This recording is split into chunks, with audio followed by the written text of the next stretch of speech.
Breaking tonight, the severe storms, multiple tornadoes and straight-line winds reaching 100 miles per hour. Flash flooding leaving entire communities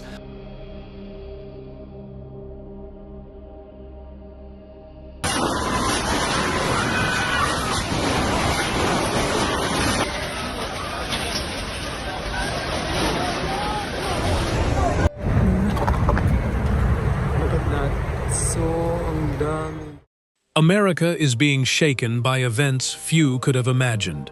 Nearly a foot of rain swallowed Midwestern communities as tornadoes and 100-mile-per-hour winds tore through neighborhoods. Then, a magnitude 5.1 earthquake struck near Amarillo, while witnesses reported a blood-red sky and 4 moon-like objects overhead. And inside a quiet church, an image of Jesus reportedly appeared to shed tears. Are these unrelated events, or warnings arriving before something greater? Luke 21 verse 11 says, "There will be great earthquakes, and fearful sights and great signs from heaven." Tonight, we examine what happened, what can be explained, and what remains uncertain. Before we begin, like this video, subscribe to the channel, and comment. Do you believe prophecy is unfolding in America right now? The first warning came from the sky.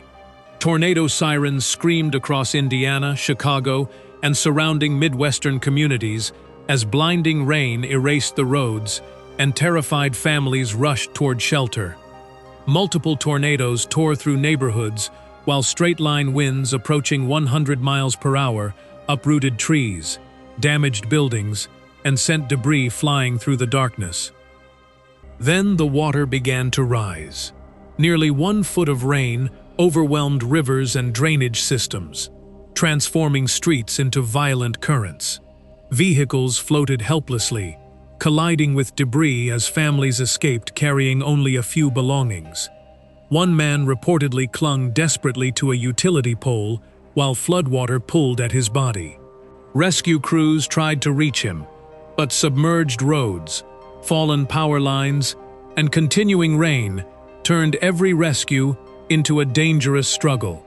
For many survivors, reaching safety did not end their suffering. They stood on higher ground, watching homes, vehicles, and years of memories disappear beneath muddy water. Some did not know where they would sleep that night, or whether anything would remain when they returned. Near Indianapolis, saturated soil collapsed beneath a roadway, opening a massive sinkhole where solid ground had stood moments earlier. These heartbreaking scenes bring to mind Matthew 7:24-25. The rain came down, the streams rose, and the winds blew and beat against that house, yet it did not fall, because it had its foundation on the rock. Jesus did not promise that storms would never come. He taught that a life built on faith in Him can remain strong even when everything suddenly changes. We may lose our homes, possessions, or plans, but we do not have to lose hope. In painful moments, God can give us the strength to endure, rebuild, and help others who are suffering. Yet this was only the first warning.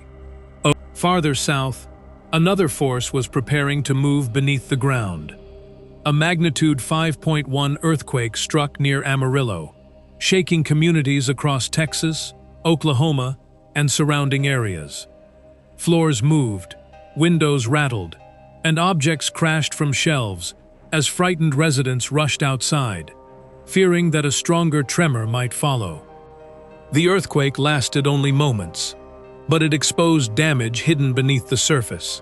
Cracks appeared in walls, sections of roads gave way, and weakened structures became unsafe to enter. In several locations, soil erosion and unstable foundations reportedly caused pavement, walls, and parts of buildings to collapse. Emergency crews began inspecting bridges, roads, and damaged properties, while families waited outside for permission to return home. This was not an isolated reminder of the Earth's power. A powerful earthquake also struck Colombia, causing buildings to sway and residents to flee into the streets. Across 2 distant regions, people experienced the same terror. The ground they trusted suddenly moved beneath their feet.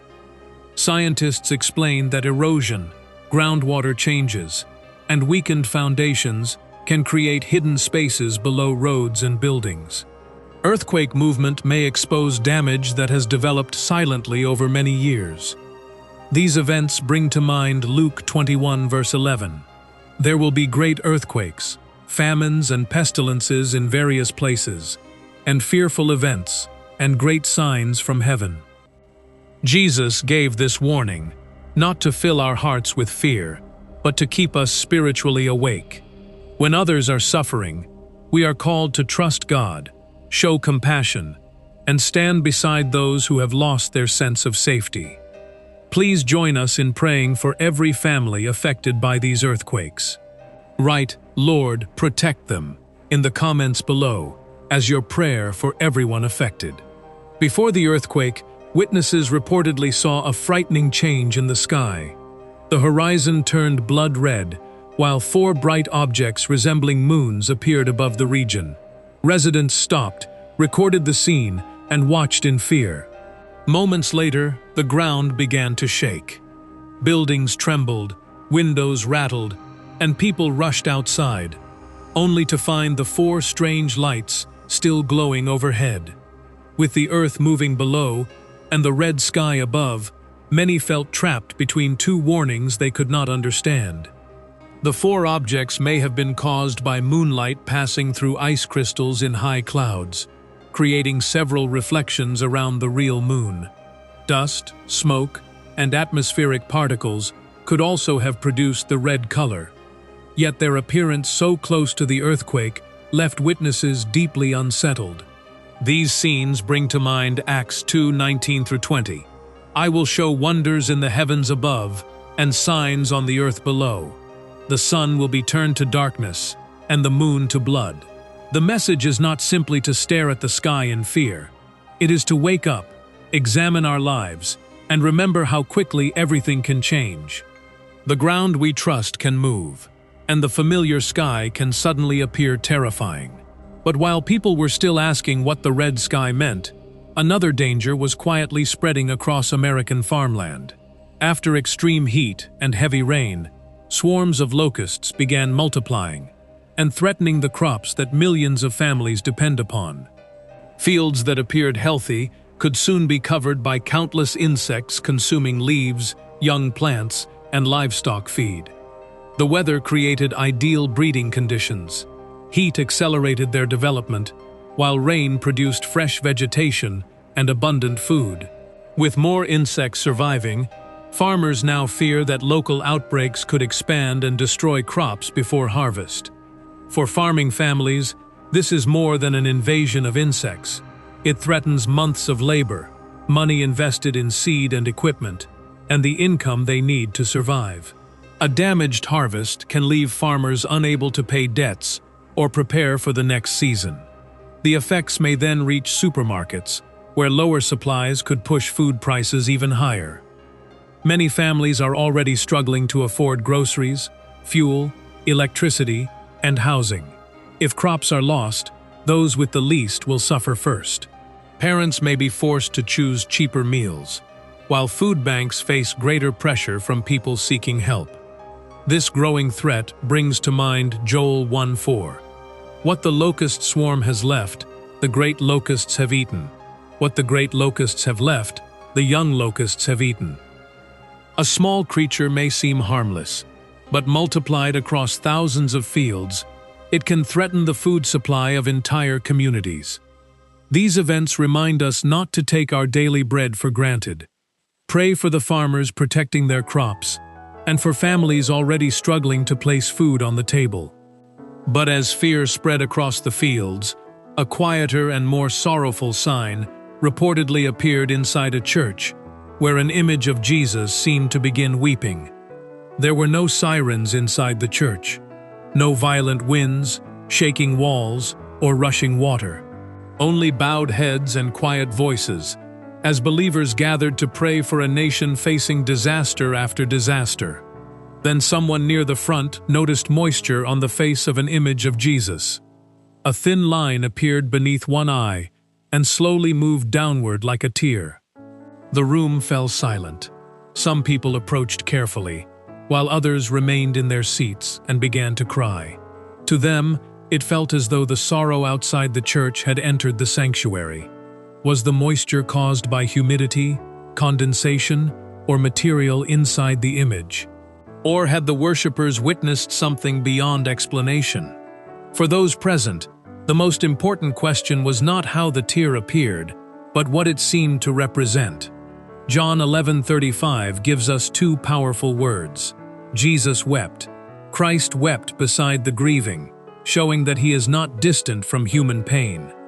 He sees families driven from flooded homes, farmers watching their crops disappear, and frightened people standing outside damaged buildings. He understands every loss hidden behind the images shown on the news. Luke 19:41 also tells us that Jesus wept over Jerusalem because its people failed to recognize what would bring them peace. If this reported sign carries a message, perhaps it is not anger, but sorrow and mercy. How far have people moved from compassion, truth, and God while continuing their lives as though nothing is wrong? The image may continue to raise questions, but the call is clear.